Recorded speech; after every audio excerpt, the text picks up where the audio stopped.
എന്തായാലും ഇന്നൊന്ന് പുറത്തു പോകണം. കശുവണ്ടി തീർന്ന്, പിസ്ത തീർന്ന്, ഈന്തപ്പഴവും ബദാമും തീരാറായി. അത്തിപ്പഴവും ഔക്കാടയും ഇന്നലെ തീർന്നു. അവരെയായി തരികിട കാണിച്ചതിന്റെ കാശ് പുതിയ പെട്ടിയിലിരിക്കുക. ഒരു ജോഡി സ്വർണ്ണ പാദസരം കൂടെ വാങ്ങിച്ച് എന്റെ കാലിൽ ഇടണം.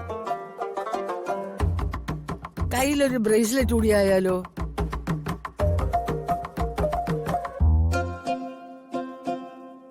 തള്ള അവിടെ നിന്ന് കഥകളി കളിക്കുന്ന എന്താ? എന്തോ കള്ളലക്ഷണം ഉണ്ടല്ലോ.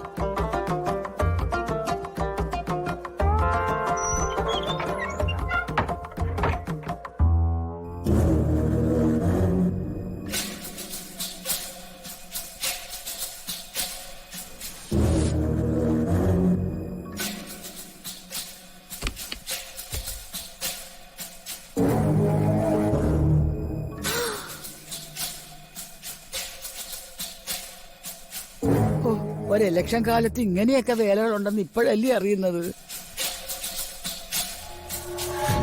എന്റെ ദൈവമേ, കെട്ടുകണക്കിന് നോട്ടുകള്. ഇവർക്ക് വല്ല കള്ളനോട്ടടിയുണ്ടോ?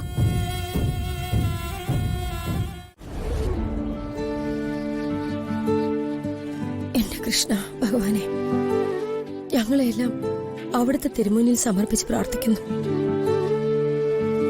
ഭൂമിയിൽ നീതിയും നന്മയും നടപ്പാക്കാൻ വേണ്ടിയല്ലേ അവിടുന്ന് അവതരിച്ചത്. അതെല്ലാം നടത്തി തരണേ, ഞങ്ങളെ കാത്തോണേ. നാടിന്റെ നന്മയ്ക്ക് വേണ്ടി മാത്രം ജീവിക്കുന്ന വർമ്മ സാറിനെ കാത്തോണേ. സാർ ഇത്തവണയും ജയിച്ചു വരണേ. വെറും കൈയോടെ ദൈവത്തിന്റെ തിരുമുമ്പിൽ വന്നിങ്ങനെ പ്രാർത്ഥിക്കരുത്. എന്തെങ്കിലും ഒന്ന് ദൈവത്തിന് കൊടുക്കണം.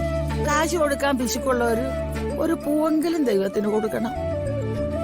പൂവും മറ്റും കൊടുക്കുന്നത് ശരിയാ, പക്ഷെ കാശെന്തിനാ ദൈവത്തിന്? ഈ ലോകം മൊത്തം സൃഷ്ടിച്ച ഇതിന്റെ എല്ലാത്തിന്റെ ഉടമസ്ഥനായ ദൈവത്തിന് കാശെന്തിനാന്നാ എനിക്ക് മനസ്സിലാവാത്തത്. എനിക്ക് പറയാം, ഞാൻ ഭഗവാനോടൊന്ന് പ്രാർത്ഥിച്ചോട്ടെ. ഓഹോ, ഭഗവാനെ എന്നെ കാത്തുരക്ഷിക്കണേ. ഈ തെരഞ്ഞെടുപ്പ് കാലം എന്ന് പറഞ്ഞ ഒരു ചാകര കാലമാണ്. ഈ ചാകരകളിൽ എന്നെയും കൂടെ ചേർക്കണേ. ഈ ഇലക്ഷൻ കഴിയുമ്പോ എന്നെ ഒരു വലിയ കാശുകാരിയാക്കണേ. എല്ലാവരും എന്നെ കൊച്ചമ്മണി മുതലാളി എന്ന് വിളിക്കാൻ ഇടവരുത്തണേ. വേണുവിന് ചായ വേണോ? എനിക്ക് ചായയും വേണ്ട, കാപ്പിയും വേണ്ട. ഇനിയെങ്കിലും നീ ഒന്ന് സമാധാനമായിട്ടിരിക്കണ്ട രാധ.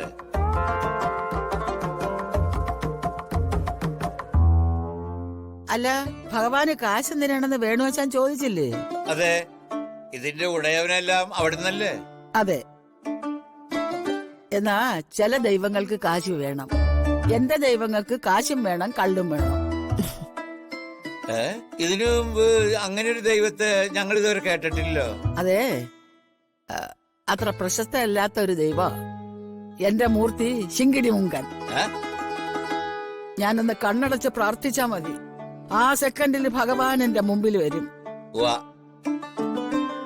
എന്റെ കല്യാണം കഴിഞ്ഞ് ഒരു 3-4 മാസം കഴിഞ്ഞിട്ടാണെന്ന് തോന്നുന്നു എന്റെ ശരീരത്തൊരു പ്രേതം കൂടി.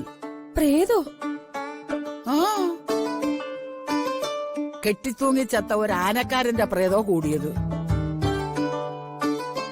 പ്രേതബാധ തീരുന്നത് വരെ എന്റെ ഭർത്താവ് വാരിജാശംപിള്ള ആശാനായിരുന്നു അന്ന് എന്റെ ആന, ഞാൻ പാപ്പാനും.